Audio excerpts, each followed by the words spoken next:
68-ാമത്തെ ശ്ലോകം ഗീസിക്ക് വായിക്കാം. വായിക്കാം. തസ്മാദ്യസ്യ മഹാഭാഗോ നിഗൃഹീതാനി സർവശഃ ഇന്ദ്രിയാണിന്ദ്രിയാർത്ഥേഭ്യസ്തസ്യ പ്രജ്ഞാ പ്രതിഷ്ഠിത.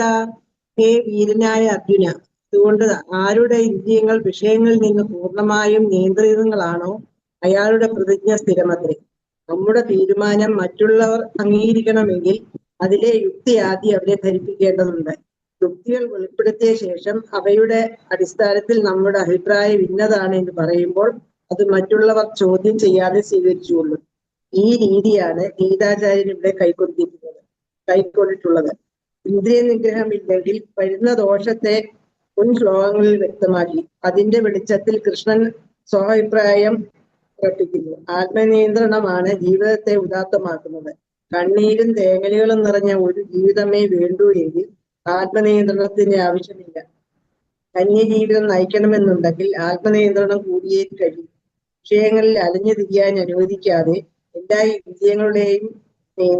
ഇന്ദ്രിയങ്ങളെയും നിയന്ത്രിച്ച് സ്വാധീനത്തിൽ നിർത്താൻ കഴിയുന്നവനത്രേ ബ്രഹ്മനിഷ്ഠൻ. ഇന്ദ്രിയങ്ങളുടെ വിഷയ ഗ്രഹണ ശക്തിയെ നശിപ്പിച്ച ജീവിത സൗഭാഗ്യങ്ങളൊന്നും അനുവദിക്കാൻ കഴിവില്ലാത്ത ഒരവസ്ഥ സ്വയം ഭരിക്കുക എന്നല്ല ഇന്ദ്രിയ നിഗ്രഹം കൊണ്ട് ഉദ്ദേശിക്കുന്നത്. അവയ്ക്ക് അടിമപ്പെടാതെ സ്വതന്ത്രനായി വർത്തിക്കാൻ കഴിയണം.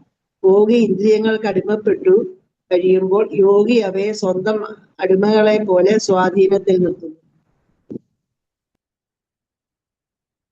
നമ്മൾ ഇന്ദ്രിയ നിഗ്രഹം, ഇന്ദ്രിയ സംയമനം, അതിൽ കൂടെ ഇന്ദ്രിയ സംയമനം, ആത്മസംയമനം, അങ്ങനെ രണ്ടോട് ചേരുമ്പോൾ അല്ല, മനസ്സംയമനം, അതാണ് ആത്മസംയമനമായിട്ട് മാറുന്നത്. ഇന്ദ്രിയങ്ങളെ നമ്മൾ നിയന്ത്രിക്കേണ്ടതിൻ്റെ ഇമ്പോർട്ടൻസാണ് പറയുന്നത്.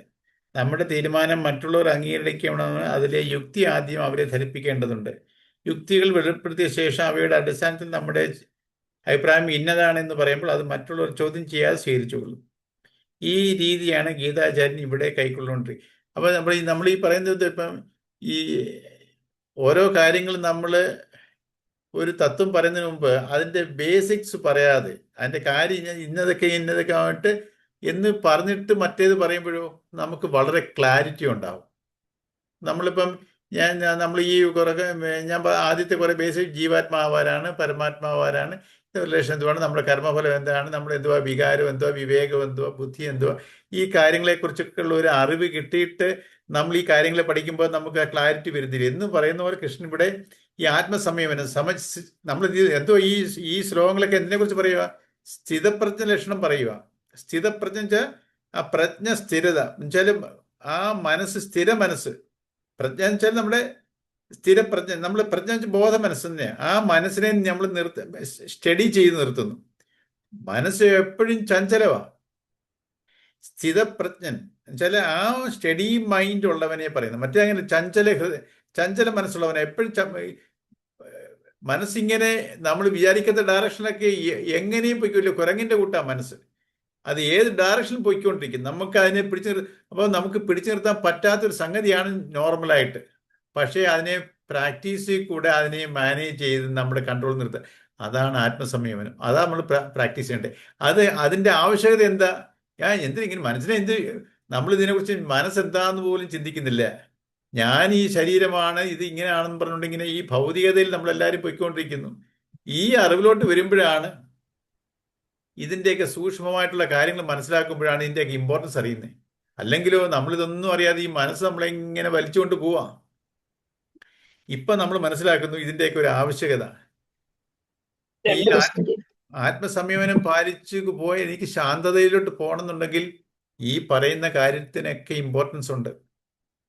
ഇതൊക്കെ നമുക്ക് ഈ മോക്ഷത്തിലോട്ട്, നമ്മൾ ഈ ശാന്തതയിലോട്ട് പോകണമെങ്കിൽ ഈ ഇന്ദ്രിയ സംയമനം ഇല്ലാത്ത ഒരാൾക്ക് ഒക്കുവോ? അപ്പോൾ അതിൻ്റെയൊക്കെ ആദ്യം അതിൻ്റെ കാര്യകാരണങ്ങളെല്ലാം വിശദീകരിച്ച് പറഞ്ഞപ്പോൾ, അപ്പം ആ ശാന്തത ഉണ്ടാവണമെങ്കിലോ നമുക്ക് ഓരോ വികാരം വരുമ്പോൾ പൊട്ടിത്തെറിക്കുന്ന ഒരാളെങ്കിൽ അയാൾക്ക് എവിടെ ശാന്തി കിട്ടുന്നേ? ഓരോ സംഭവങ്ങളും ഉണ്ടാകും, ദുഃഖവും വിഷമവും സന്തോഷവും കോപവും, ഇങ്ങനെ എന്തെല്ലാം വികാരങ്ങൾ വരുന്നു. ഓരോ തരത്തിലും നമ്മളങ്ങ് എക്സ്ട്രീമിൽ പോവുകയാണെങ്കിൽ അങ്ങനെയുള്ള ഒരാൾക്ക് എങ്ങനെ സ്വസ്ഥത കിട്ടുന്നേ, ശാന്തി കിട്ടുന്നേ?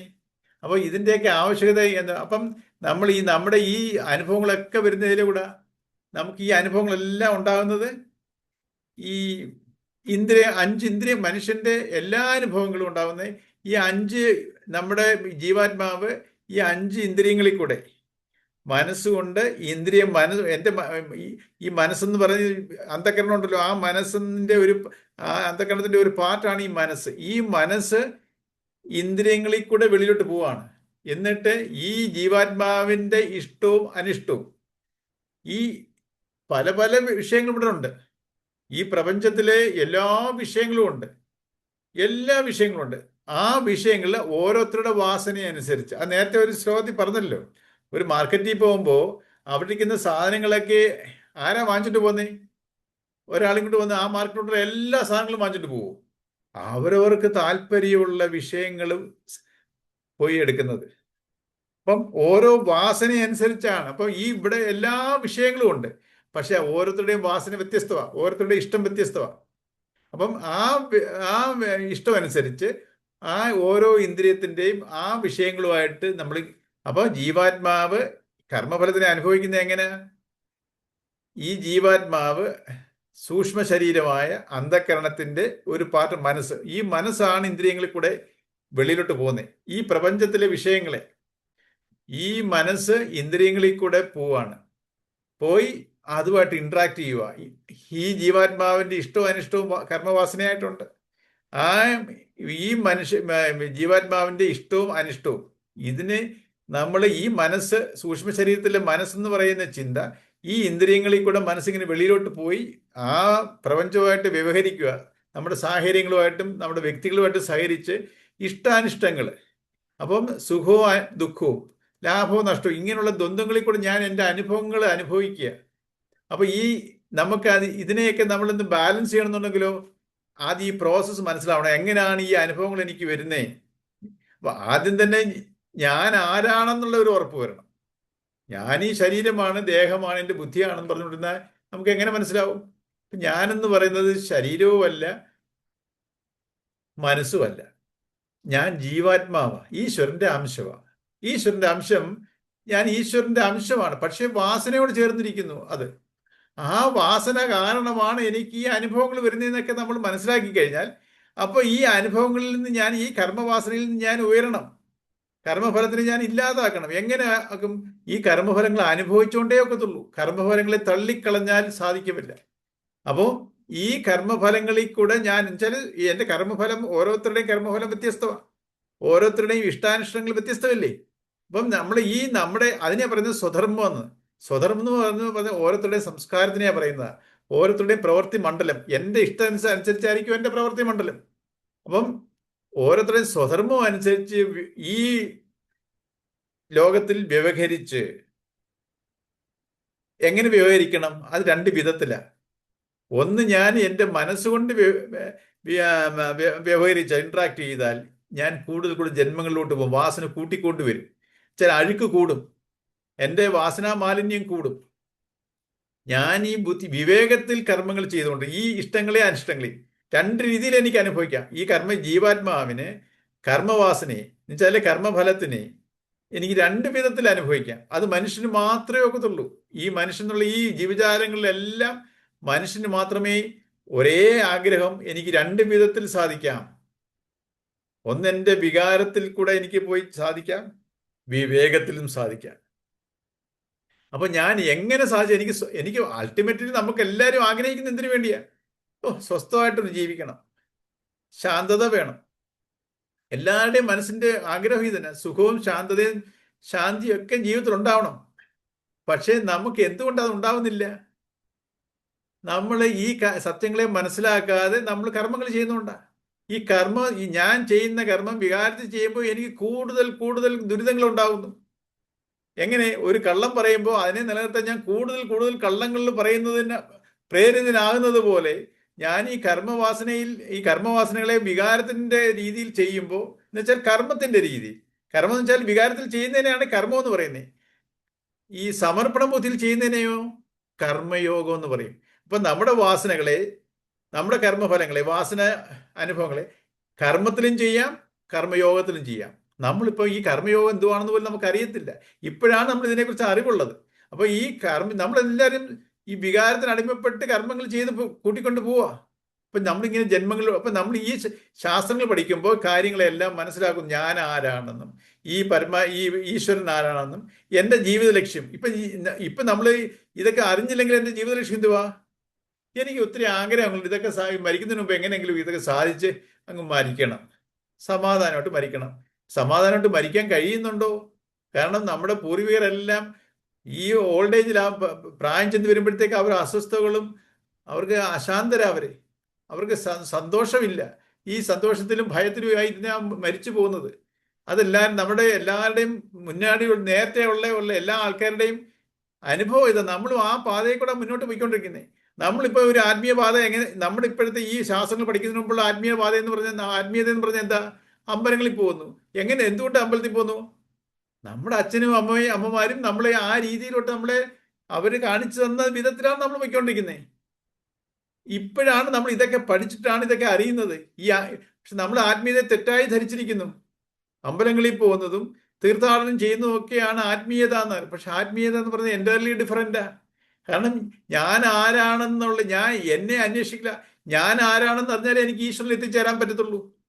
ഞാൻ ആരാണെന്ന് അറിയാതെ നമ്മളിങ്ങനെ അജ്ഞാനത്തിൽ നടക്കുക, ജീവിച്ചു പോവുക, ദുരിതത്തിലോട്ട് പോവുക. എനിക്ക് ശാന്തതയേ ഇല്ല. എല്ലാവരും പക്ഷെ ആഗ്രഹിക്കുന്നത് ശാന്തത വേണം, സ്വസ്ഥത വേണം, ശാന്തി വേണം, സുഖമായി എനിക്ക് ഇവിടുന്ന് ഈ ലോകത്തിൽ നിന്ന് പോകണം. പക്ഷെ സുഖമായിട്ടാണോ ആരെങ്കിലും ഇവിടുന്ന് പോകുന്നത്? സ്വസ്ഥമായിട്ടാണോ? എല്ലാവരും ദുരിതത്തിൽ കൂടാണ് ഈ ജീവിതം വിട്ടു പോകുന്നത്. അപ്പം അപ്പോൾ അതിന്റെ എന്ത് കാരണം എന്താണെന്ന് തിരക്കുമ്പോഴാണ് എനിക്കൊരു ബെറ്റർ ലൈഫ് എന്ന് വെച്ചാൽ എനിക്ക് സ്വസ്ഥത തീർച്ചയായിട്ടും വേണം. ഞാൻ ആഗ്രഹിച്ചാൽ മാത്രം പോരാ, അതെനിക്ക് നടപ്പിൽ വരുത്തണം. ആ സ്വസ്ഥത എനിക്കുണ്ടാവണം. അതിന് ഞാൻ പ്രയത്നിച്ചേ പറ്റൂ. നമ്മളിങ്ങനെ ഒഴുക്കിന്റെ കൂടത്ത് ഒഴുകിപ്പോയാൽ എങ്ങനെയാ കടലിൽ കിടക്കുന്നേ വഞ്ചിയുടെ കൂട്ട്, അതിങ്ങനെ തിരയടിക്കുമ്പോൾ മേപ്പോട്ട് പൊക്കുകയും താപ്പോട്ട് ഇറങ്ങുകയും അതിങ്ങനെ ലക്ഷ്യമില്ലാതെ പോയിക്കൊണ്ടിരിക്കുക. അതേപോലെയാണ് ഇന്ന് മനുഷ്യജീവിതം പോയിക്കൊണ്ടിരിക്കുന്നത്. അപ്പോൾ ഇങ്ങനെ പോയി ഒരു സ്റ്റേജ് വരുമ്പോൾ നമുക്ക് ഈ അറിവിലോട്ട് വരും. ഈ അറിവിൽ വന്നു കഴിഞ്ഞാൽ അതിനെ പ്രാക്ടീസ് ചെയ്യണം. നമ്മളിപ്പോൾ പലർക്കും അറിവുണ്ട്, പക്ഷേ ഇതിനെയൊന്നും നമ്മൾ പ്രാക്ടീസ് ചെയ്യാറില്ല. ചെയ്യാം, നമ്മൾ മാറ്റിവെക്കുവാണ്.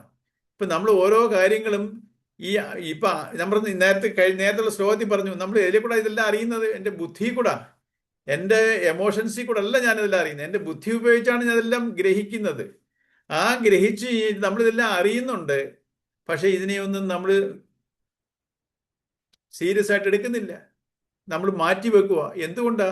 നമ്മൾ ഇന്ദ്രിയ സുഖത്തിന് ഇപ്പം ഇതൊക്കെ ചെയ്യാം, പിന്നെ ചെയ്യാം. നമ്മളിതെല്ലാം ഈ ജസ്റ്റിഫൈ ചെയ്തുകൊണ്ട് നമ്മൾ പോകുന്നത് നമ്മുടെ ഇന്ദ്രിയ സുഖത്തിന്റെ പിന്നാലെയാണ്. ഈ ഇന്ദ്രിയ സുഖത്തിന്റെ പിന്നെ പോയാലുള്ള ദോഷം എന്തുവാ? എനിക്ക് ആത്മസംയമനം പ്രാക്ടീസ് ചെയ്യാൻ പറ്റത്തില്ല. ഈ ഇന്ദ്രിയങ്ങളുടെ അടിമകളായിട്ട് നമ്മൾ ജീവിക്കുക. എൻ്റെ ഇഷ്ടം ഇങ്ങനെ ഒക്കത്തുള്ളൂ, എനിക്ക് അല്ലാതെ ഒക്കത്തില്ല. അപ്പം അപ്പം നമ്മളെല്ലാം വിചാരിക്കുന്നതുവാ, ഞാൻ എൻ്റെ ഇഷ്ടം അനുസരിച്ച് ജീവിക്കും, നമ്മൾ ഫ്രീഡം ഉണ്ടെന്നാണ് വിചാരിക്കുന്നത്. നമ്മളെല്ലാം സൂക്ഷ്മമായിട്ട് ചിന്തിക്കുമ്പോൾ അറിയാം, നമ്മളെല്ലാം അടിമകളാണ്. ആരുടെ അടിമയാ? നമ്മുടെ തന്നെ വാസനയുടെ, നമ്മുടെ തന്നെ ഇഷ്ടത്തിൻ്റെയും അനിഷ്ടത്തിൻ്റെയും അടിമയാണ്. നമ്മളെല്ലാം അടിമ ജീവിതമാണ് നയിക്കുന്നത്. ഒരു ഫ്രീഡം, നമ്മൾ ഈ ഫ്രീഡത്തിനെ നമ്മൾ മനസ്സിലാക്കുന്നില്ല. നമുക്ക് ഫ്രീഡം എന്ന് പറയുന്നത് ഞാൻ ജയിലിൽ കിടക്കുക. അപ്പൊ ഏത് ജയിലിലാണ് കിടക്കുന്നത്? ഞാൻ എൻ്റെ വാസനയിലൂടെ എനിക്ക് ഈ അനിഷ്ടം, എൻ്റെ ബൗണ്ടറികൾ അതിന് വിട്ട് എനിക്ക് പോകാൻ പറ്റത്തില്ല. നമ്മൾ വിചാരിക്കുന്നത് ഇതൊരു ഫ്രീഡം ആണെന്നാണ് വിചാരിക്കുന്നത്. ശരിക്കുമുള്ള ഫ്രീഡം എന്താ? ഞാൻ എൻ്റെ ഇഷ്ടത്തിനനുസരിച്ചായിരിക്കണം എൻ്റെ മനസ്സ് നീങ്ങുന്നത്. ഇപ്പോഴോ മനസ്സിന്റെ ഇഷ്ടത്തിനനുസരിച്ച് ഞാൻ ജീവിക്കുന്നു. ഇപ്പൊ നമ്മൾ ജീവിതത്തിന്റെ ലക്ഷ്യം തിരിച്ചറിഞ്ഞു കഴിഞ്ഞവർ, ഇപ്പൊ അറിവിൽ കൂടെ നമുക്ക് കിട്ടിക്കഴിഞ്ഞു. ഈ ലക്ഷ്യം സാധിക്കണമെന്നുണ്ടെങ്കിലോ നമ്മുടെ ലൈഫിനെ ഡിസിപ്ലിനായിട്ട് കൊണ്ടുപോകാൻ ശ്രമിക്കണം. നമ്മളിപ്പോൾ എന്തുവാ, എൻ്റെ ഇഷ്ടത്തിൽ പോകുന്നതാണ് നമ്മൾ ഡിസിപ്ലിൻ എന്ന് വിചാരിക്കുകയാണ്. ഡിസിപ്ലിൻ അതല്ല. ഞാൻ ഈ സാധനാകർമ്മങ്ങളെ എൻ്റെ ജന്മത്തിന്റെ ഉയർച്ചയ്ക്ക് വേണ്ടി ഞാൻ പ്രയത്നിക്കണമെന്നുണ്ടെങ്കിൽ ഞാൻ ഈ ആത്മസംയമനം പാലിക്കണം. ഈ ആത്മസംയമനം എതിൽ കൂടെ? ആദ്യം ഇന്ദ്രിയ സംയമനം, പിന്നെ മനസ്സംയമനം. ഇത് രണ്ടും കൂടെ ചേരുമ്പോഴാണ് ആത്മസംയമനം. ദാറ്റ് ഈസ് സമചിത്തമായിട്ടുള്ള മനസ്സിന്. കാരണം ദുഃഖം വന്നാലും സുഖം വന്നാലും എനിക്ക് ഒരേ സ്റ്റേറ്റ്. ഇപ്പൊ ഞാൻ ഇന്നലെ നമ്മൾ സംസാരിച്ചുകൊണ്ടിരുന്നപ്പോൾ അത് പറഞ്ഞു, മൈൻഡിന്റെ 3 അവസ്ഥയെക്കുറിച്ച്. Weak mind, balanced mind, strong mind. ഞാൻ ഒരു മെസ്സേജിന്റെ വെച്ചിട്ട് നമ്മൾ സംസാരിച്ചായിരുന്നു. വീക്ക് മൈൻഡ് എന്ന് പറഞ്ഞാൽ നമ്മൾ വികാരത്തിലിരിക്കുക. നമ്മൾ എമോഷണൽ മൈൻഡിലിരുന്നാൽ നമ്മൾ വീക്കാണ് നമ്മുടെ മൈൻഡ്. എന്നുവെച്ചാൽ എന്തുവാ എമോഷണൽ മൈൻഡ്? മനസ്സ്, ബുദ്ധി, ചിത്തം, അഹങ്കാരം. നമ്മൾ ഈ മനസ്സിന്റെ ലെവലിൽ ഇരിക്കുകയാണെങ്കിൽ മനസ്സ് എപ്പോഴും സംശയാത്മികമാണ്. നമുക്കൊരു സ്ഥിരതയില്ല. മനസ്സ് എപ്പോഴും ചഞ്ചലമാണ്. അതാണോ ഇതാണോ എങ്ങനെ വേണം, നമുക്ക് കൺഫ്യൂഷനാണ്. അതേസമയത്ത് നമ്മൾ വിവേകത്തിന്റെ ലെവലിൽ വന്നാലോ നമുക്ക് ആ ബുദ്ധി എപ്പോഴും, വിവേക ബുദ്ധി എപ്പോഴും നിശ്ചയാത്മികമാണ്, നിശ്ചയിച്ചുള്ളതാ, ഒരു ഉറപ്പുള്ളതാ. മനസ്സോ ഡൗട്ട്ഫുള്ളാ, സംശയാത്മികമാണ്. അപ്പൊ നമ്മൾ ഇതിനെയൊക്കെ സൂക്ഷ്മമായിട്ട് എന്നിൽ നടക്കുന്ന ഈ പ്രോസസ്സിനെയൊക്കെ നമ്മൾ നിരീക്ഷിക്കാൻ തുടങ്ങുമ്പോഴാണ് ഇതൊക്കെ മനസ്സിലാവുന്നത്. ഇല്ലെങ്കിലോ, ഈ അറിവൊന്നും ഇല്ലെങ്കിലോ ഞാൻ ചുമ്മാതങ്ങ് ജീവിച്ചു പോകും. എന്നിട്ട് അവസാനം എനിക്ക് ജീവിതം നരകതുല്യമായിട്ട് മാറും. ആരോഗ്യം നശിക്കും തോറും നമ്മുടെ ജീവിതം നരകതുല്യമായിട്ട് മാറും.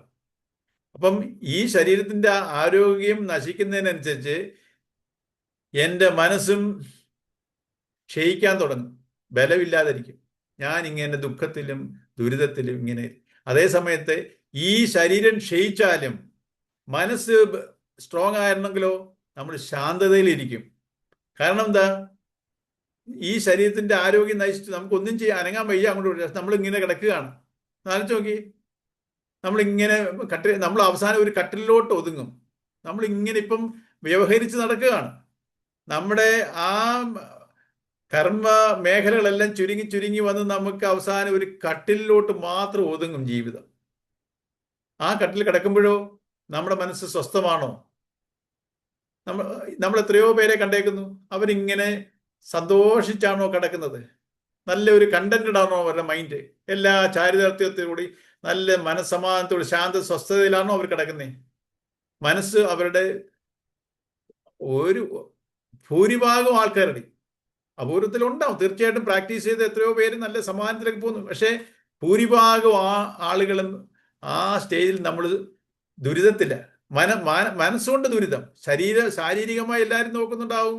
പക്ഷെ എല്ലാം നമുക്ക് ഈ ലോകത്ത് നിന്ന് വിട്ടുപോകാൻ ഭയമാണ്. നമുക്ക് മരണത്തിലോട്ട് മരിക്കരുതെന്നുള്ള ഇതുണ്ട്. ജീവിക്കണം, ഇനിയും ജീവിക്കണം. അപ്പൊ ഇതൊക്കെ ഈ ദുരിതകാലത്ത് വരുന്ന നമ്മള് അവസാന കാലത്ത്, ജീവിതത്തിന്റെ അവസാന കാലം നമുക്ക് ദുരിതമാണ്. അതുണ്ടാകണ്ടെങ്കിൽ ഞാൻ എന്തിനാണ് എൻ്റെ നമ്മൾ എന്തുകൊണ്ടാണ് ദുരിതത്തിൽ പോകുന്നത്? ജീവിതത്തിന്റെ ലക്ഷ്യം അറിയുന്നില്ല. അപ്പൊ നമ്മൾ ഇതിനെയൊക്കെ അറിവിലൂടെ അറിഞ്ഞ് ഇതിനെ പ്രാക്ടീസ് ചെയ്യണമെന്നുണ്ടെങ്കിൽ ഞാൻ എൻ്റെ ജീവിതത്തിന്റെ മെക്കാനിസം അറിഞ്ഞിരിക്കണം. എങ്ങനെ ജീവിച്ചാൽ എനിക്ക് സ്വസ്ഥമായി ഈ ലോകത്ത് നിന്ന് വിടാം, എനിക്ക് ഈശ്വരനോട് ലോകത്ത് നിന്ന് വിട്ടാൽ മാത്രം പോരാ, എനിക്ക് സ്വസ്ഥമായിട്ട് എനിക്ക് ഈശ്വരനിൽ ലയിക്കണം, മോക്ഷത്തിലോട്ട് പോകണം. എനിക്ക് ഇനി ഇങ്ങനെ ഒരു ജീവിതം ഉണ്ടാവരുത്, ഇനി ജനനം ഉണ്ടാവരുത്. ജനനം ഉണ്ടാകരുതെങ്കിലോ എനിക്ക് മരണം ഉണ്ടാവരുത്. മരണം എന്ന് വെച്ചാൽ എന്തുവാ? ശരീരത്തിന്റെ കാര്യത്തിലല്ല, അത് ലയനമായിരിക്കണം. മനസ്സ് ഈശ്വരൻ ലയിച്ചാൽ പിന്നെ ജനനമില്ല. ആ ശരീരം ഞാൻ എത്രയോ ശരീരങ്ങളെടുത്തു. ഞാൻ ജനിച്ച ശരീരത്തിലാണോ ഞാൻ ഓരോ ഘട്ടത്തിലും എൻ്റെ എത്രയോ ശരീരങ്ങൾ ഞാൻ മാറിക്കഴിഞ്ഞു. എനിക്ക് വല്ല വിഷമം ഉണ്ടായിരുന്നു. പക്ഷെ നമുക്കിപ്പോൾ മരണത്തിനെ പേടിയാ. എന്താ മരണത്തിനെ പേടി? നമ്മൾ ഈ സത്യങ്ങളെ ഒന്നും തിരിച്ചറിയുന്നില്ല. ഇപ്പൊ ഈ ഗ്രന്ഥങ്ങളിൽ കൂടെയും ശാസ്ത്രങ്ങളിൽ കൂടെയൊക്കെ ഉള്ള ഈ ഗുരുക്കന്മാരെ കൂടെയൊക്കെ അറിഞ്ഞത് കൊണ്ടാണ്. എത്രയോ പേര് ഇതൊക്കെ ഈ ഗ്രന്ഥങ്ങളുണ്ട്, എത്രയോ ഗുരുക്കന്മാർ പറയുന്നു, എത്രയോ പേര് ഇതിനെ ശ്രദ്ധിക്കുന്നുണ്ടോ? ഇതിനെ തിരിഞ്ഞു നോക്കാത്തവരുണ്ട്. അപ്പം അവരൊക്കെ പക്ഷെ നമ്മൾ ഈ അറിവ് കിട്ടിയിട്ട് നമ്മൾ ഇതിനെ പ്രാക്ടീസ് ചെയ്തില്ലെങ്കിൽ നമ്മളും സൂയിസൈഡ് ചെയ്യുന്നതിന് തുല്യമാണെന്ന് ശങ്കരാചാര്യരുടെ വിവേക ചൂടാമണിയിൽ പറയുന്നുണ്ട്. നമുക്ക് മനുഷ്യന്മം കിട്ടി, അത് തന്നെ വളരെ ഒരു മഹാഭാഗ്യമാണ്. നമ്മൾ അറിയുന്നില്ല. നമ്മൾ ഈ ജന്മത്തിനെ നമ്മൾ ശപിക്കും. ഇങ്ങനെ ഒരു ജന്മം നമ്മുടെ ജന്മത്തിനെ ശപിക്കുക. പലരും ശപിക്കുന്നുണ്ട്. എനിക്കിങ്ങനൊരു അവസ്ഥ, എനിക്ക് എൻ്റെ വിധി. നമുക്ക് മനുഷ്യന്മം കിട്ടിയത് ഒരു സൗഭാഗ്യമാണ്, നമ്മൾ അറിയുന്നില്ല. അപ്പോൾ ഈ മനുഷ്യന്മം കിട്ടി, ഈ ജന്മത്തിൽ എനിക്ക് ഉയരാനുള്ള എല്ലാ സാധ്യതകളും പൊട്ടൻഷ്യലും എന്നിലുണ്ട്. പക്ഷേ ഞാനത് അറിവില്ലായ്മയിൽ, ഞാൻ ആ ഒരു അജ്ഞതയിൽ കഴിയുക. അറിഞ്ഞിട്ടും ചെയ്യാത്തവർ. ഇപ്പൊ നമുക്ക് ഈ അറിവ് കിട്ടി, നമ്മളിതിനെ സീരിയസ് ആയിട്ട് എടുക്കാതെ നമ്മൾ ഇതൊക്കെ ചെയ്യാം, പതുക്കെ ചെയ്യാന്ന് പറഞ്ഞുകൊണ്ട് ഇങ്ങനെ ഇരിക്കുന്നവർ സൂയിസൈഡലാ. കാരണം കിട്ടിയ സന്ദർഭം, കിട്ടിയ ഇത് ഞാൻ യൂട്ടിലൈസ് ചെയ്യാതെ ഞാനില്ലേ ഇന്ദ്രിയ സുഖത്തിന്റെ പിന്നാലെ പോയി. എന്തുകൊണ്ടാണ് നമ്മൾ മാറ്റിവെക്കുന്നേ? ഇതൊക്കെ ചെയ്യാമല്ലോ, പതുക്കെ ചെയ്യാം. പാരലായിട്ട് ഞാൻ പലതിലും ഇൻട്രസ്റ്റഡാ. ഈ ഭൗതിക ലോകത്തിൽ എനിക്ക് പല പല വിഷയങ്ങളിൽ എൻ്റെ മനസ്സിങ്ങനെ എന്നെ പിടിച്ചു വലിക്കുക. അപ്പം നമ്മൾ തന്നെ ജസ്റ്റിഫൈ ചെയ്യും. പതുക്കെ ഇതൊക്കെ വരട്ടെ, എല്ലാം ചെയ്യാം. നമ്മൾ തന്നെ നമ്മളെ ജസ്റ്റിഫൈ ചെയ്ത് നമ്മൾ കുഴിയിലോട്ട് നീങ്ങിക്കൊണ്ടിരിക്കുക. ഇതിനെ എത്രയോ നമ്മൾ ഈ പഠിക്കുമ്പോഴേ ഈ അറിവ് കിട്ടുന്നപ്പോൾ നമ്മുടെ ഒരു മഹാഭാഗ്യമാണ്, ദൈവികമാണ് നമുക്ക് ഈ അറിവിനോട്ടുള്ള സാഹചര്യം കിട്ടിയതും നമുക്കൊരു മനസ്സ് വന്നതും. എത്രയോ പേര് ഇത് കേട്ടാലും ഇതിനെ തള്ളിപ്പറയുന്ന എത്രയോ പേരുണ്ട്. അപ്പൊ നമുക്ക് ഇതിനെല്ലാം അറിഞ്ഞുവിൻ്റെ തള്ളി, പക്ഷെ നമ്മൾ ഇതിനെ സീരിയസ് ആയിട്ട് എടുക്കണം. നമ്മൾ ഈ ചിന്തകളെ മനനം, ശ്രവണം, നിധിധ്യാസനം, ഇത് ഈ അറിവിൽ കൂടെ വേറെ ആർക്കും എന്നെ സഹായിക്കാൻ പറ്റത്തില്ല. നമ്മളെല്ലാവരും മറ്റുള്ളവരെയും സാഹചര്യത്തിനെയും പഴി പറഞ്ഞുകൊണ്ടിരിക്കുക. ഇതിന് ആരും തടസ്സമല്ല, നമ്മൾ തന്നെയാണ് നമ്മൾ തടസ്സം നിൽക്കുന്നത്. ഈ ആത്മീയതയിലോട്ട്, എൻ്റെ സ്വസ്ഥതയിലോട്ട് ഉള്ള പോക്കിന് തടസ്സം നമ്മൾ ഇരിക്കുന്നു എൻ്റെ സാഹചര്യം കൊണ്ടാണ്. എൻ്റെ കൂടെ ഇരിക്കുന്ന ഭർത്താവോ ഭാര്യയോ മക്കളോ അല്ലെങ്കിൽ ഇത് നമ്മൾ ആരെയും കുറ്റം പറയേണ്ട കാര്യം, നമ്മൾ തന്നെയാണ് കുറ്റക്കാര്. കാരണം എന്താ, എൻ്റെ മനസ്സിന്റെ ഭാവമാ മാറണ്ടേ. ഞാൻ ആരെയും തള്ളിക്കളയണ്ട, ഒരു സിറ്റുവേഷനിൽ നിന്നും ഓടിപ്പോകണ്ട. എനിക്ക് ഏത് സിറ്റുവേഷനിലിരുന്നും എൻ്റെ മനസ്സിന്റെ ഈ അറിവിനെയും മനനം ചെയ്ത് നിരന്തര ചിന്തനം ചെയ്ത് ഇതിൽ ഉറയ്ക്കുവാണെങ്കിൽ എൻ്റെ സ്വസ്ഥത എൻ്റെ പ്രിവിലേജ് ആയിട്ട് മാറും. അതിന് സമയത്ത് നമ്മളിപ്പോൾ ചെയ്യുന്നതോ, സാഹചര്യമില്ല, ഇപ്പം ഇതൊക്കെ വായിക്കാനും സമയമില്ല. നമ്മളിങ്ങനെയല്ലേ നായ ഓടുന്ന പോലെ ഓടുക. നായ ഓടുന്ന കണ്ടിട്ടുണ്ടല്ലോ, അതിന് നടന്നു പോകാൻ അറിയത്തില്ല. ഓടി ഓടി ഓടി പോയി ഒരിടത്ത് നിൽക്കും, അവിടുന്ന് അങ്ങോട്ട് ഓടും, ഇവിടുന്ന് ഇങ്ങോട്ട് ഓടും. ഇങ്ങനെ ലക്ഷ്യമില്ലാതെ ഓടുക. നമുക്ക് ആർക്കും സമയമില്ലെന്നുള്ളൊരു ജസ്റ്റിഫിക്കേഷൻ ഉണ്ട്. ഇതൊക്കെ കുറെ കഴിയട്ടെ, ഇപ്പോഴേക്ക് എന്തെല്ലാം പ്രശ്നങ്ങളാ. നമ്മൾ ഇതിനെയൊക്കെ തിരിച്ചറിയുക, സൂക്ഷ്മമായിട്ട് അറിയുക. ആരോട് നമ്മൾ ജസ്റ്റിഫൈ ചെയ്യാനാ? ഞാൻ തന്നെ എൻ്റെ സ്വസ്ഥത കെടുത്തുക. പക്ഷെ എൻ്റെ ആഗ്രഹം എന്തുവാ? സ്വസ്ഥത വേണം. പക്ഷെ ചെയ്യുന്നതോ വിപരീത ഡയറക്ഷനിൽ. ഈ അറിവിനെ അറിഞ്ഞ് എത്രയും നമുക്ക് സമയമില്ല. ഏത് നിമിഷവും നമ്മൾ വടിയാവുമെന്ന് അറിയോ? ഏത് നിമിഷവും നമ്മുടെ ജീവൻ പോകുമെന്ന് അറിയോ? ഒരു നിശ്ചയവും ഇല്ല. അപ്പോൾ ഉള്ള സമയത്തിന് എൻ്റെ ജന്മത്തിനെ ഉയർത്തുകണം. തീർച്ചയായിട്ടും എനിക്ക് മരണമില്ല. നമ്മൾ മരണമുണ്ടെന്ന് നമുക്ക് കാണുക. ഈ മരണം ശരീരത്തിനാ. ഞാൻ ശരീരമല്ല, ഞാൻ ജനിച്ചതല്ല, ഞാൻ പ്രകടമായതാണ്. ഈ ജന്മത്തിൽ തന്നെ ഞാൻ പല പല ശരീരങ്ങളിൽ കൂടെ പ്രകടമാകുന്നു. ജനിച്ച് ഞാൻ ജീവാത്മാവാണോ ഇപ്പം ഈ ശരീരത്തിൽ? അതേ ജീവാത്മാവ് തന്നെ. ശരീരം പലതല്ലേ? എത്രയോ ശരീരങ്ങൾ കൂടി ഈ ജീവാത്മാവെ നമ്മൾ ഓരോരുത്തരും മാറിപ്പോയിക്കൊണ്ടിരിക്കുന്നു ഈ ജന്മത്തിൽ തന്നെ. ബാല്യകാലത്ത് ചെയ്യേണ്ട കാര്യങ്ങളൊക്കെ ആ ശരീരം കൊണ്ട് ചെയ്തു. ആ ശരീരം അങ്ങനെ നിലനിന്നിരുന്നെങ്കിലോ ഇന്ന് ഈ കർമ്മഫലത്തിൽ ഞാൻ ഈ ജോലി ചെയ്യേണ്ടതും അധ്യാപകനായിട്ട് ജോലി, അല്ലെങ്കിൽ ഓരോരുത്തരുടെയും ഡോക്ടറായിട്ടോ ഓരോ പ്രൊഫഷനിൽ ഇരിക്കട്ടെ, ആ ബാല്യത്തിലെ ശരീരം വെച്ചിട്ട് പ്രവർത്തിക്കാൻ കർമ്മം ചെയ്യാൻ പറ്റുമോ? അപ്പൊ ശരീരങ്ങൾ മാറിയേ പറ്റൂ. ഓരോ ഘട്ടത്തിനനുസരിച്ചും ഓരോ കർമ്മഫലം അനുഭവിക്കാൻ ഓരോ ശരീരങ്ങൾ എടുക്കും. അപ്പം അതുപോലെയുള്ളൂ എൻ്റെ മരണവും. ഈ മരണം എനിക്ക് ലയനമാണുള്ളത്. നമ്മളിപ്പം മരണമാണെന്നാണ് വിചാരിച്ചിരിക്കുന്നത്. നമുക്ക് മരണമുണ്ട്. നമുക്ക് മരണമല്ല, ലയനമാണ്. എവിടെ ലയിക്കുന്നു? ഈശ്വരനിൽ ലയിക്കണം. ഇതിന്റെ പ്രാഥമിക ഘട്ടമാണ് ഈ ഇന്ദ്രിയ സംയമനം, അതിൽ കൂടെയുള്ള ആത്മസംയമനം. ഈ ആദ്യത്തെ സ്റ്റെപ്പ് ഇന്ദ്രിയ സംയമനമാണ്. അതുകൊണ്ടാണ് കൃഷ്ണൻ പറയുക, അതിന്റെ ഇമ്പോർട്ടൻസ് പറയുമ്പോഴാണ്. എന്നിട്ടാണ് ഈ മോക്ഷാവസ്ഥയിൽ പരമപദം എന്ന് വെച്ചാൽ എന്താ? Ultimate peace. അവിടെ സ്വസ്ഥതയാണ്. സച്ചിത് ആനന്ദാവസ്ഥയിലോട്ട് എനിക്ക് ഉയരണമെന്നുണ്ടെങ്കിൽ ഇതിന്റെ ഇമ്പോർട്ടൻസ് ആദ്യം ഇതെല്ലാം പറഞ്ഞു കഴിഞ്ഞു. അപ്പോൾ എന്നിട്ടാണ് ഇത് പറയുന്നത്. ഇതിനുണ്ടെങ്കിൽ ഇതിന്റെ ആത്മസംയമനം ഇല്ലാത്തതിന് എവിടെ സുഖം, എവിടെ ശാന്തത? ഇങ്ങനെ ഓരോ അവസാനത്തെ സെന്റൻസ് പറയുമ്പോൾ കേൾക്കാം. ഇന്ദ്രിയ നിഗ്രഹമില്ലെങ്കിൽ വരുന്ന ദോഷത്തെ മുൻ ശ്ലോകങ്ങളിൽ വ്യക്തമാക്കി അതിന്റെ വെളിച്ചത്തിൽ കൃഷ്ണൻ സ്വാഭിപ്രായം ഉറപ്പിക്കുന്നു. ആത്മനിയന്ത്രണമാണ് ജീവിതത്തെ ഉദാത്തമാക്കുന്നത്. കണ്ണീരും തേങ്ങലുകളും നിറഞ്ഞ ഒരു ജീവിതമേ വേണ്ടുവെങ്കിൽ ആത്മനിയന്ത്രണത്തിന്റെ ആവശ്യമില്ല. ധന്യജീവിതം നയിക്കണമെന്നുണ്ടെങ്കിൽ ആത്മനിയന്ത്രണം കൂടിയേ കഴിയൂ. വിഷയങ്ങളെ അലഞ്ഞു തിരിയാൻ അനുവദിക്കാതെ എല്ലാ ഇന്ദ്രിയങ്ങളെയും നിയന്ത്രിച്ച് സ്വാധീനത്തിൽ നിർത്താൻ കഴിയുന്നവനത്രേ ബ്രഹ്മനിഷ്ഠൻ. ബ്രഹ്മത്തിൽ ലയിക്കണമെങ്കിൽ, അപ്പം നമ്മൾ ഈ ആത്മനിയന്ത്രണം ഈശ്വരൻ ലയിക്കണമെങ്കിൽ, അൾട്ടിമേറ്റ് പീസിലോട്ട് എനിക്ക് ജീവിതം കൊണ്ടുപോകണം എന്നുണ്ടെങ്കിൽ നമ്മൾ ഇത് ആത്മനിയന്ത്രണം പരിശീലിക്കണം. പരിശീലിച്ചാലേ ഇത് നമുക്ക് സാധ്യമാകത്തുള്ളൂ. പരിശീലനം ഇല്ലാതെ നമ്മൾ ഈ അറിവിൽ കൂടെ ഈ ആത്മനിയന്ത്രണം കിട്ടുമോ? നമ്മൾ ഇതൊക്കെ എൻ്റെ ബുദ്ധിയിൽ അറിഞ്ഞെന്ന് വെച്ചുകൊണ്ട് എനിക്കിത് കിട്ടുമോ? ആത്മനിയന്ത്രണം, ആത്മസംയമനം? ഇല്ല. ഞാൻ പരിശീലിക്കണം. ഇന്ദ്രിയങ്ങളുടെ വിഷയഗ്രഹണ ശക്തിയെ നശിപ്പിച്ച് ജീവിത സവാലുകളൊന്നും അനുഭവിക്കാൻ കഴിവില്ലാത്ത ഒരവസ്ഥയെ സ്വയം വരിക്കുക എന്നതല്ല ഇന്ദ്രിയങ്കിലും കൊണ്ട് ഉദ്ദേശിക്കുന്നത്. അവയ്ക്ക് അടിമപ്പെടാതെ സ്വതന്ത്രനായി വർത്തിക്കാൻ കഴിയണം. ഭോഗി ഇന്ദ്രിയങ്ങൾക്ക് അടിമപ്പെട്ട് കഴിയുമ്പോൾ യോഗി അവയെ സ്വന്തം അടിമകളെ പോലെ സ്വാധീനം നിർത്തുന്നു. നമ്മളിപ്പോൾ ഭോഗിയായിട്ടായിരിക്കുന്നത്, യോഗിയായിട്ടല്ല. ഭോഗം, നമുക്ക് അനുഭവം വേണം, നല്ല അനുഭവങ്ങൾ വേണം. അനുഭവത്തിന്റെ പുറകെ നമ്മൾ ഓടുകയാണ്, നമ്മൾ ഭോഗാവസ്ഥയിൽ ഇരിക്കുകയാണ്. ഈ ഭോഗത്തിൽ നിന്ന് ഞാൻ യോഗാവസ്ഥയിലോട്ട് പോകണം. എനിക്ക് സ്വസ്ഥമാണ്. ഈ സ്വസ്ഥമാണെന്നെങ്കിലോ ഈ ഈശ്വര ചൈതന്യമായിട്ട് ഞാൻ കണക്ട് ചെയ്യണം. എല്ലാ കർമ്മങ്ങളിലും ഞാൻ ഈശ്വരനുമായിട്ട് കണക്ട് ചെയ്തുകൊണ്ട് വേണം, സമർപ്പണ ബുദ്ധിയിൽ. അതാണ് കർമ്മയോഗം. ഇത് ഇങ്ങനെ ചെയ്യണമെന്നുണ്ടെങ്കിൽ ആത്മസംയമനം ഇല്ലാത്ത ഒരാൾക്ക് ചെയ്യാൻ പറ്റുകയില്ല. നമ്മൾ ഈ കർമ്മത്തിൽ, വികാരത്തിന് അടിമപ്പെട്ട് കർമ്മം ചെയ്തുകൊണ്ടിരിക്കും. ഇത് വളരെ ഒരു ഇതാണ്. ഇന്നലെ നമ്മൾ പറഞ്ഞ ഒരു ഈ ആത്മനിയന്ത്രണം, ഈ സമചിത്തത പാലിക്കുന്നതിന്റെ ഒരു മെക്കാനിസം പറഞ്ഞിട്ടുണ്ട്. എങ്ങനെ ഈ നേരത്തെ പറഞ്ഞതാണ്, ആർക്കെങ്കിലും പറയാൻ പറ്റുമോ? ലതകുഞ്ഞുമേയും മഞ്ജു അല്ല, മറ്റുള്ളവർക്ക് പറയാൻ പറ്റുമോ ഈ സംയമനം, ബാലൻസ്, സമചിത്തത എങ്ങനെ കൊണ്ടുവരാൻ പറ്റും? ഞാൻ പറഞ്ഞല്ലോ, പെയർ ഓഫ് ഓപ്പോസിറ്റ്സ്. ദുഃഖം, സുഖം, ദുഃഖം, ജയം, പരാജയം, ലാഭനഷ്ടം, ഇങ്ങനെയുള്ള ഓപ്പോസിറ്റ് അനുഭവങ്ങളുണ്ടല്ലോ നമുക്ക്. ഇതെങ്ങനെയാ ബാലൻസ് ചെയ്യുന്നത്? നമ്മൾ ഈ സുഖത്തിനെയും ദുഃഖത്തിനെയും എങ്ങനെയാ നമ്മൾ ബാലൻസ് ചെയ്യണ്ടേ? അതാണല്ലോ സമചിത്തത എന്ന് പറയുന്നത്. സുഖത്തിൽ നിന്നൊക്കെ എനിക്ക് ഒരേപോലെ മൈൻഡ് ഇരിക്കണം, എലിവേറ്റും ആകരുത്, താന്നും പോകരുത്, ഡിപ്രഷനും ആകരുത്. അതെങ്ങനെ ഇരിക്കാൻ പറ്റും? എങ്ങനെയാ?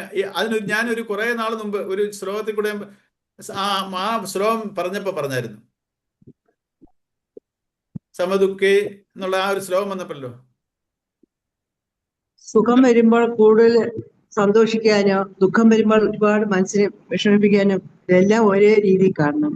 അതാ, ഒരേ രീതിയിൽ എങ്ങനെ കാണാം? എനിക്ക് ദുഃഖം വന്നുകൊണ്ടിരിക്കുമ്പോ ദുഃഖിക്കരുന്ന് പറയാൻ എങ്ങനെ? ദുഃഖം വരുന്നോണ്ടിരിക്കുക. എല്ലാത്തിനും ഈശ്വരൻ സമർപ്പണ ഭാവത്തോടു കൂടി അതിനെ സ്വീകരിക്കണം. സുഖമാണെങ്കിലും അതിനെ ഈശ്വരനിൽ അർപ്പിച്ച് സ്വീകരിക്കണം. ദുഃഖമാണെങ്കിലും അതും നമ്മളുടെ കർമ്മഫലമാണ് എന്നുള്ള രീതിയിൽ അതിനെ സ്വീകരിക്കണം. അതാ, ഈശ്വരൻ എന്നുള്ള ചിന്ത വന്നാൽ എനിക്ക് ദുഃഖം ഉണ്ടാവത്തില്ലേ? അല്ലെങ്കിൽ സുഖം ഉണ്ടാവത്തില്ലേ? സുഖത്തിൽ നമ്മൾ സന്തോഷിച്ചു പോകത്തില്ല. നമ്മൾ എലിവേഷൻ, ഞാൻ പറഞ്ഞ സന്തോഷം ഉണ്ടായിരുന്നില്ല, അത് വെച്ചിട്ട് ഉയരുക, എൻ്റെ ഈഗോ അങ്ങ് എലിവേറ്റ് ആവും. നമ്മൾ പറയത്തില്ലേ, മനുഷ്യന് പണം വരുമ്പോൾ അഹങ്കാരം വരുന്നു. എന്നുവെച്ചാൽ പണം വരുമ്പോൾ സന്തോഷം വന്ന് അതിൽ ഞാൻ അഹങ്കാരം പോകുന്നു. ദാറ്റ് ഈസ് ഭയങ്കരമായിട്ട് എലിവേറ്റ് ആവുന്നു എൻ്റെ ഈഗോ. എന്തെങ്കിലും പ്രശ്നം ഉണ്ടായാലോ, എന്തെങ്കിലും ഒരു പെട്ടെന്നൊരു സഡൻ ഇതായി കഴിഞ്ഞാലോ മനസ്സങ്ങ് ഡിപ്രസ്ഡ് ആകുന്നു. അപ്പൊ ആ ഒരു അവസ്ഥയിൽ ഞാൻ എങ്ങനെ എങ്ങനെ ഞാൻ മൈൻഡിനെ ബാലൻസ് ചെയ്യുന്നത് ചോദിക്കുന്നത്. ഈശ്വരന്റെ ചിന്ത വന്നാൽ എനിക്ക് ആ ദുഃഖം മാറുമോ? അല്ല, ദുഃഖിക്കരുന്ന് പറഞ്ഞാൽ എനിക്ക് ആ ദുഃഖം ഉണ്ടാകാതിരിക്കുവോ?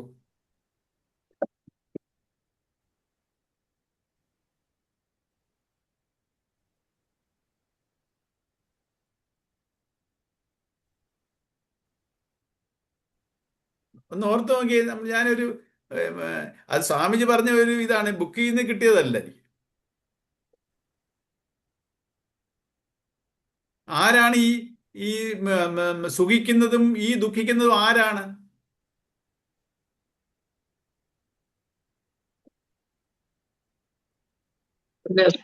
മനസ്സല്ലേ? എന്തോ? മനസ്സല്ലേ സുഖിക്കുകയും ദുഃഖിക്കുകയും ചെയ്യും? മനസ്സാണ്. മനസ്സെന്ന് പറഞ്ഞാല് ഞാനാണ് ദുഃഖിക്കുന്നത്, ഞാനാണ് സുഖിക്കുന്നത്, ഇല്ലേ? ഞാനെന്ന ഭാവ എനിക്ക് ദുഃഖമാണ്. ഞാൻ ഈഗോ ആണ് ആഴത്തിൽ. ഈ ജീവാത്മാവിന്റെ ഈ ഈഗോ പാർട്ടാണ് സുഖിക്കുന്നതും ദുഃഖിയായിട്ടിരിക്കുന്നത്. ആ ഈഗോ എലിവേറ്റ് ആവുന്നു, സന്തോഷത്തിലോട്ട് പോകുന്നു. ഈഗോ താഴ്ന്നു പോകുന്നു, ദുഃഖത്തിലോട്ട് ആഴ്ന്നു പോകുന്നു. ഇത് രണ്ടും ഉണ്ടാവരുത്. സുഖവും ദുഃഖവും ആ എക്സ്പ്രഷൻ ഉണ്ടാവണം, പക്ഷെ അതിൽ നമ്മൾ മുങ്ങിത്താന്നു പോകുന്നു, അല്ലെങ്കിൽ നെകളിക്കുന്നു സന്തോഷത്തിൽ. ഇതുണ്ടാകാതിരിക്കണമെന്നുണ്ടെങ്കിൽ നമ്മൾ എങ്ങനെ ആ മനസ്സിനെ എങ്ങനെ ബാലൻസ് ചെയ്യാൻ ഒരു മെക്കാനിസം ഞാൻ പറയായിരുന്നു. അപ്പോൾ ഈഗോ ആണല്ലോ ഈ സന്തോഷിക്കുന്നതും ദുഃഖിക്കുന്നതും. ഇപ്പൊ ഈഗോ എങ്ങനെയാണ്? ഇപ്പൊ നമുക്കൊരു വിജയം ഉണ്ടായി, അല്ലെങ്കിൽ ഒത്തിരി ലാഭം കിട്ടി, അല്ലെങ്കിൽ ഇപ്പൊ ഈ സന്തോഷവും സുഖമൊക്കെ വരുന്ന എങ്ങനെയാ? നമുക്ക് പോസിറ്റീവ് ആയിട്ടുള്ള അനുഭവങ്ങൾ വരുമ്പോൾ, നല്ല അനുഭവങ്ങൾ വരുമ്പോൾ. ഒരു എക്സാമിനേഷനിൽ വിജയിച്ചു, ജോലി കിട്ടി, അപ്പം ആ ഈഗോ അങ്ങോട്ട് ഞാൻ ഹാർഡ് വർക്ക്, ഇപ്പം ഞാൻ വിജയിച്ചു. ഈഗോ ആണ് ചിന്തിക്കുന്നത്. ഈ ജീവാത്മാവിന്റെ ഈഗോ പാർട്ട് അങ്ങോട്ട് എലിവേറ്റ് ആകുക. ഈ ഞാൻ ഫസ്റ്റ് റാങ്ക് കിട്ടി, അല്ലെങ്കിൽ ജോലി കിട്ടി, ഭയങ്കര കോമ്പറ്റീറ്റീവ് എക്സാം പാസ്സായി, എവിടെയെങ്കിലും അഡ്മിഷൻ കിട്ടി, IIT അഡ്മിഷൻ കിട്ടി, അല്ലെങ്കിൽ ഇങ്ങനെ എന്തും ആയിക്കോട്ടെ, ഒരു ക്രെഡിറ്റ് അല്ലെ ഒരു നോട്ടബിൾ ക്രെഡിറ്റ് ആവുമ്പോൾ എങ്ങനെ ഭയങ്കരമായിട്ട്. അപ്പം ഇതിനെ എലിവേറ്റ് ആവുന്ന ഈഗോയെ എങ്ങനെയാ നമ്മൾ ബാലൻസ് ചെയ്യുന്നത്?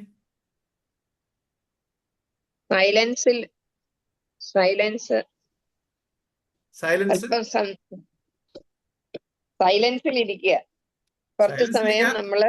അല്ല, അതെ. പക്ഷെ നമ്മൾ ചിന്തിക്കേണ്ടത് ഈ ഈഗോയെ എലിവേറ്റ് ആവുന്നു, അതിനെ താഴോട്ട് കൊണ്ടുവരണം, അതിനെ ദുഃഖിപ്പിക്കണം.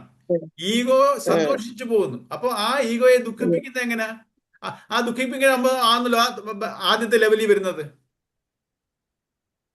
നമ്മളിപ്പോ എന്തോ ചെയ്യുന്നത്? ഒരു വിജയത്തിലോ എന്തെങ്കിലും ഇതില് നമ്മൾ ഈ ഈഗോ എന്തുവാ? നമ്മൾ ആ ക്രെഡിറ്റ്, ഇതിന്റെ ക്രെഡിറ്റ് ഞാൻ ഈ ഈഗോ ഓൺ ചെയ്യുക. ഞാൻ ഹാർഡ് വർക്ക് ചെയ്തു, എൻ്റെ ആ ക്രെഡിറ്റിനെ നമ്മൾ ഷെയർ ചെയ്യാം. ഈഗോയ്ക്ക് ഫുൾ ക്രെഡിറ്റ് കൊടുക്കരുത്. ബിക്കോസ് ഏത് സക്സസ് ആവട്ടെ, ഏത് പോസിറ്റീവ് അനുഭവം ആവട്ടെ, അതിൻ്റെ പുറയിൽ കുറെ കോൺട്രിബ്യൂഷൻസ് ഉണ്ട്.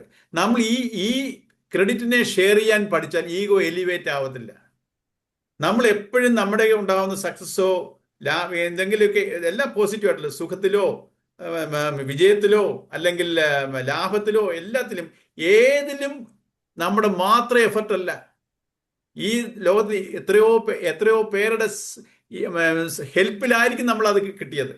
സോ ആ ക്രെഡിറ്റിനെ നമ്മൾ ഷെയർ ചെയ്യാൻ പഠിച്ചു കഴിഞ്ഞാൽ ഈഗോ അഹങ്കരിക്കത്തില്ല. നമ്മൾ ഇപ്പോഴെന്താ ചെയ്യുന്നേ? ഞാൻ വിജയിച്ചു, ഞാൻ എൻ്റെ സന്തോഷത്തിനെ ഷെയർ ചെയ്യും, നമ്മൾ ക്രെഡിറ്റിനെ ഷെയർ ചെയ്യത്തില്ല. നമ്മൾ അപ്പോഴത്തേക്ക് പാർട്ടി നടത്തും, സന്തോഷം, എനിക്ക് സന്തോഷം, ഞാൻ സന്തോഷവാനാണ്, അപ്പൊ ആ സന്തോഷത്തിനെ എല്ലാവർക്കും ഷെയർ ചെയ്യും, എല്ലാവരും വിളിച്ച് ഹാപ്പി കൊടുത്ത് എല്ലാവർക്കും സന്തോഷം. എൻ്റെ സന്തോഷത്തിനെ ഷെയർ ചെയ്യും, പക്ഷെ ക്രെഡിറ്റിനെ ഞാൻ ഷെയർ ചെയ്യാൻ അനുവദിക്കത്തില്ല. നമ്മൾ അവിടെ പഠിക്കണം. ഇങ്ങനെയാണ് ബാലൻസിങ് കൊണ്ടുവരുന്നത്. ആ ക്രെഡിറ്റ് ഇത് എത്രയോ പേരുടെ, എനിക്ക് ഫസ്റ്റ് റാങ്ക് കിട്ടി, അല്ലെങ്കിൽ എനിക്ക് ജോലി കിട്ടി, എത്ര പേരുടെ എഫർട്ട്, എത്ര പേരെന്നെ ഹെൽപ്പ് ചെയ്തു, അതൊരു പരമാർത്ഥമല്ലേ? നമ്മുടെ ഏത് വിജയത്തിന്റെ ഏതിൻ്റെയും പുറകിൽ ഒരു കൂട്ടായ്മ ഉണ്ടാവും. നമ്മുടെ കഴിവുണ്ട്, പക്ഷെ അതിന്റെ കഴിവ് മാത്രം കൊണ്ട് ആർക്കും ഒന്നും ഇവിടെ നിന്ന് ചെയ്യാൻ പറ്റത്തില്ല. ഈ ലോകത്തിൽ സ്വയം ഒന്നിനും ആർക്കും എത്രയോ പേരുടെ എഫർട്ടിലുണ്ടാവും. ആ ക്രെഡിറ്റ് എല്ലാം ഷെയർ ചെയ്യാൻ പഠിക്കുമ്പോൾ നമ്മൾ ഈഗോ എലിവേറ്റ് ആവത്തില്ല. പക്ഷെ ദുഃഖം ഉണ്ടാകുമ്പോഴോ, ഒരു ദുഃഖം ഉണ്ടാവുന്നു, എന്തെങ്കിലും പരാജയം സംഭവിച്ചു, നഷ്ടം സംഭവിച്ചു, എന്തെങ്കിലുമൊക്കെ പ്രശ്നങ്ങൾ ഉണ്ടാവുന്നു. അപ്പൊ നമ്മൾ എങ്ങനെയാ ഈ ദുഃഖത്തിലോട്ട് ആഴ്ന്നു പോകാതെയുള്ളൊരു മാർഗം എന്തുവാ? മനസ്സങ്ങ് താഴ്ന്നു പോകുന്നു, ദുഃഖത്തിലോട്ട് ആഴ്ന്നു പോകും. അതിനെ മേപ്പോട്ട് സുഖിപ്പിക്കണം. ദുഃഖം വന്ന മനസ്സിനെ സുഖം കൊടുക്കുമ്പോഴല്ലേ മേപ്പോട്ട് വരത്തുള്ളൂ. ഈഗോ സന്തോഷിച്ചു പോകുമ്പോൾ അതിനെ ദുഃഖിപ്പിക്കണം, അപ്പോഴേ താഴോട്ട് വരത്തുള്ളൂ. ഒരു ബാലൻസിംഗ് ആവറേജ് ലെവൽ. ഈ ദുഃഖം വരുന്ന മനസ്സിനെ എങ്ങനെയാ സന്തോഷിപ്പിക്കുന്നത്? ഇത് ഞാൻ നേരത്തെ പറഞ്ഞതാ. നമുക്ക് ഈ പ്രശ്നം ഉണ്ടായത് എന്തുകൊണ്ട് പരാജയം സംഭവിച്ചു, നമ്മൾ അതിനെ അനലൈസ് ചെയ്യണം. എന്തുകൊണ്ട് എനിക്ക് പരാജയം സംഭവിച്ചു, നമ്മൾ ആ പരാജയം അല്ലെങ്കിൽ നഷ്ടം അല്ലെങ്കിൽ ആ ദുഃഖം, ഏതോ ഒരു ദുഃഖം എന്തുകൊണ്ടാണ് ഇത് സംഭവിച്ചത്, അതിനെ നമ്മൾ അനലൈസ് ചെയ്യണം. ഇതുകൊണ്ടാണ് ഇങ്ങനെ ഈ പരാജയം വന്ന് എനിക്ക് നമ്മൾ അതിനെ അനലൈസ് ചെയ്യും. എന്തുകൊണ്ട് ഇത് വന്നു, ആ അനുഭവത്തിൽ നിന്ന് പഠിക്കണം.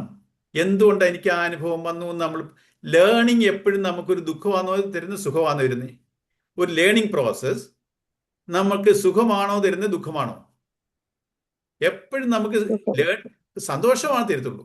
നമുക്കൊരു അറിയാൻ വയ്യാത്ത ഒരു നമ്മൾ പഠിക്കുന്ന സമയത്ത് ഒരു പ്രോബ്ലമോ എന്തെങ്കിലും ഒരു തിയറിയോ അതിങ്ങനെ ഒന്നും മനസ്സിലാവുന്നില്ല. ആരെങ്കിലും വ്യക്തമാക്കുകയും അത് പറയാം, ഓ ആ ആ, ഓ ഇപ്പൊ എനിക്ക് മനസ്സിലായി. അപ്പൊ നമുക്കൊരു സന്തോഷം ഉണ്ടാകുന്നേ. നമുക്ക് അറിയാൻ വയ്യാത്ത ഒരു പ്രശ്നം ഉണ്ടാകും. അതിന് എങ്ങനെ എവിടാണ് ഇതിനെ ഈ തെറ്റുപറ്റാൻ കാരണം, ഇതൊക്കെ മനസ്സിലാക്കി കഴിയുമ്പോൾ നമുക്ക് റിലീഫാണ് ഉണ്ടാവുന്നത്, സന്തോഷമാണ്. അപ്പൊ നമ്മുടെ അനുഭവത്തിൽ നിന്ന് നമ്മൾ ലേൺ ചെയ്യാൻ പഠിക്കണം. ദുഃഖിച്ചോ അല്ലെങ്കിൽ താഴ്ന്നു പോകുന്നതിന് പകരം എന്തുകൊണ്ട് എനിക്ക് ഈ പരാജയം വന്നു, നമ്മൾ പറയത്തില്ലയോ, അവൻ എത്ര അനുഭവം വന്നാലും പഠിക്കത്തില്ല. നമ്മൾ നമ്മുടെ അനുഭവങ്ങളിൽ നിന്ന് പഠിക്കണം. പഠിക്കുമ്പോൾ നമുക്ക് ഈ ദുഃഖത്തിൽ ആഴ്ന്നു പോകത്തില്ല. എന്തുകൊണ്ട് പരാജയം സംഭവിച്ചു, എന്തുകൊണ്ട് എനിക്ക് ഈ ദുഃഖാനുഭവം വന്നു. അപ്പം നമുക്ക് ഒരു ഡെത്ത് നടക്കുന്നു.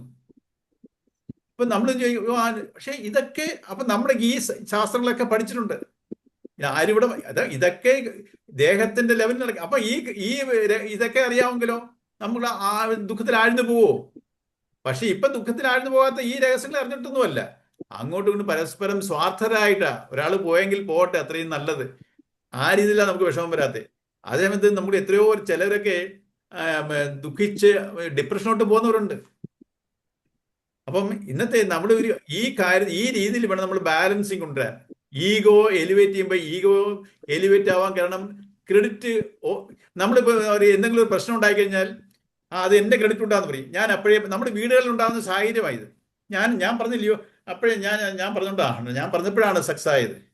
എന്തെങ്കിലും പ്രശ്നം ഉണ്ടായി കഴിഞ്ഞാലോ ഉടനെ നമ്മൾ ഡിസോൺ ചെയ്യും. ഞാൻ അപ്പോഴേ പറഞ്ഞില്ലയോ അങ്ങനെ ചെയ്യരുതെന്ന്. ഞാൻ നിന്നെ കൊണ്ട് അല്ലെങ്കിൽ സാഹചര്യം നമ്മൾ ഒന്നീ സാഹചര്യത്തിന്റെ പുറത്ത് വെക്കും. നമ്മൾ അതിനകത്ത് നിന്ന് എസ്കേപ്പ്, ഈഗോ എസ്കേപ്പ് ആവും. ഒരു ക്രെഡിറ്റ് വന്ന് ഒരു പോസിറ്റീവ് വന്നാലോ അതിനെ ആ ക്രെഡിറ്റിനെ ഓൺ ചെയ്യും. എന്റെയാണ് ക്രെഡിറ്റ്. പരാജയം സംഭവിച്ചാലും എന്റെ അല്ല, ഞാൻ കാരണമല്ല. വിജയം ഞാൻ കാരണവും പരാജയം ഞാൻ കാരണമല്ല, മറ്റുള്ള ഫാക്ടേഴ്സാണ്. അപ്പം ഈ രീതിയിൽ ക്രെഡിറ്റിനെ, ഈഗോയെ ക്രെഡിറ്റ് വരുമ്പോൾ ഈ എലിവേറ്റ് ആകാതിരിക്കാൻ ആ ക്രെഡിറ്റിനെ ഷെയർ ചെയ്യാൻ പഠിക്കണം. ഏതിൻ്റെയും പുറയിൽ ഒരു കോഓപ്പറേറ്റീവ് എഫർട്ട് ഉണ്ട്. അതിന് നമ്മൾ ആ ക്രെഡിറ്റിനെ ഷെയർ ചെയ്യാൻ പറയുമ്പോൾ നമ്മൾ ഈ മതിമറന്ന മേപ്പോട്ട് പോകത്തില്ല, അഹങ്കരിക്കത്തില്ല. അതുപോലെ ദുഃഖാനുഭവം വരുമ്പോഴും അതിൽ നിന്ന് നമ്മൾ ലേൺ ചെയ്യാൻ പഠിക്കണം. അപ്പൊ നമ്മൾ ദുഃഖത്തിൽ ആഴ്ന്നു പോകത്തില്ല. ഇങ്ങനെ ബാലൻസ് ഇത് നമ്മൾ പ്രാക്ടീസ് ചെയ്യണം. നമ്മൾ ഇതിനെയൊക്കെ ഒന്ന് ചിന്തിക്കണം. സൂക്ഷ്മമായിട്ട് ചിന്തിക്കുമ്പോൾ ഈ കാര്യങ്ങൾ, ഈ പറഞ്ഞ കാര്യം ബേസിക്കായിട്ട് പറഞ്ഞതും ഓരോ ഗീതക്കൂടെ കേൾക്കാൻ നമ്മൾ പല പറയുന്നതൊക്കെ എപ്പോഴും നിരന്തര ചിന്തനം വേണം. ആ ചിന്തിച്ചേ ഇത് ഉറക്കത്തുള്ളൂ. അറിവ് വന്നു, അറിവ് കിട്ടി. ആ അറിവ് മനനം ചെയ്താലേ ഉറക്കത്തുള്ളൂ. മനനം ചെയ്ത് വേണം എൻ്റെ സ്വഭാവമായിട്ട് മാറും. അതാ നിധിധ്യാസനം. ശ്രവണം, മനനം, നിധിധ്യാസനം. ഈ പ്രോസസ്സ് നമ്മൾ സൈമിൾട്ടേനിയസ് ആയിട്ട് നമ്മൾ ഇതെല്ലാം പഠിച്ചു കഴിയേണ്ട ഞാൻ ആരംഭിക്കാം അങ്ങനെ വിചാരിക്കരുത്. അപ്പം വേറെ കൂടുതലൊന്നും അറിയാനില്ല. ഈ അറിഞ്ഞ കാര്യങ്ങൾ തന്നെ നമ്മൾ ഈ പറഞ്ഞുകൊണ്ട് എത്രയും നാളുണ്ട് ഈ പറഞ്ഞുകൊണ്ടിരിക്കുന്നതല്ല. ഇത് തന്നെ വ്യത്യസ്തമായിട്ട് ഒരു പ്രിൻസിപ്പിൾ ഈ ലോകത്തിലില്ല. എല്ലാം ജീവാത്മാ പരമാത്മ ഐക്യം, അദ്വൈതമാണിപ്പം. എന്തുവാ ജീവാത്മാവ് എന്നുള്ള ഒരു ഭ്രമമാണ് നമ്മുടെ. ആക്ച്വലായിട്ട് ജീവാത്മാവ് എന്നുള്ളൊരു ഐറ്റം ഇല്ല. ഇവിടെ എല്ലാം പരമാത്മ ചൈതന്യം മാത്രമേ ഉള്ളൂ. മറ്റേത് ഒരു തോന്നലാണ്, നമ്മൾക്ക് ഒരു സങ്കല്പമാണ്. നമ്മളിപ്പോ ഇങ്ങനെ ഇതെല്ലാം സങ്കല്പം വെച്ചാൽ മാറ്റങ്ങളുള്ളതാ. ഈ സങ്കല്പം വെച്ചാൽ അങ്ങനെ നിൽക്കുവോ? മാറുന്നതായില്ല. അതാണ് മായ എന്ന് പറയുന്നത്. എല്ലാം മാറിക്കൊണ്ടിരിക്കുന്നതാ. നിത്യമായിട്ടുള്ളത് ഈ പരമാത്മ ചൈതന്യം മാത്രമേ ഉള്ളൂ. ഇതൊരു ഭ്രമത്തിലാണ് നമ്മൾ. ഭ്രമം വെച്ചാൽ എന്തുവാ? ഇന്ന് കാണുന്നതല്ല നാളെ, നാളെ കാണുന്നതല്ല മറ്റന്നാൾ. എല്ലാം പുതിയതാണ് ഇവിടെ. അതുകൊണ്ട് അതിൽ നമ്മൾ വിഷമിക്കേണ്ട കാര്യമില്ല. മായയ്ക്ക് വേണ്ടി മായയെ അതിജീവിക്കാം. ഈ മായ എന്താണെന്ന്, മായയാണ് എന്നെ ചുറ്റിക്കുന്നത് എന്നുള്ളത് നമ്മൾക്ക് ഉത്തമ ബോധ്യം വരണം. അപ്പൊ നമ്മൾ ഇതിലൊന്നും ഈ ലോകത്തിൽ കണക്കുന്ന ഇതിലൊന്നും നമ്മൾ കുടുങ്ങിപ്പോകത്തില്ല. ഇതിനെ നമ്മൾ ഉൾക്കൊള്ളാൻ ആത്മസംയമനം. ഏതിലും ഇളകാത്ത ഒരു മനസ്സ് ദീപസ്തംഭം പോലെ. ദീപസ്തംഭത്തിൽ എത്രയോ തിരകൾ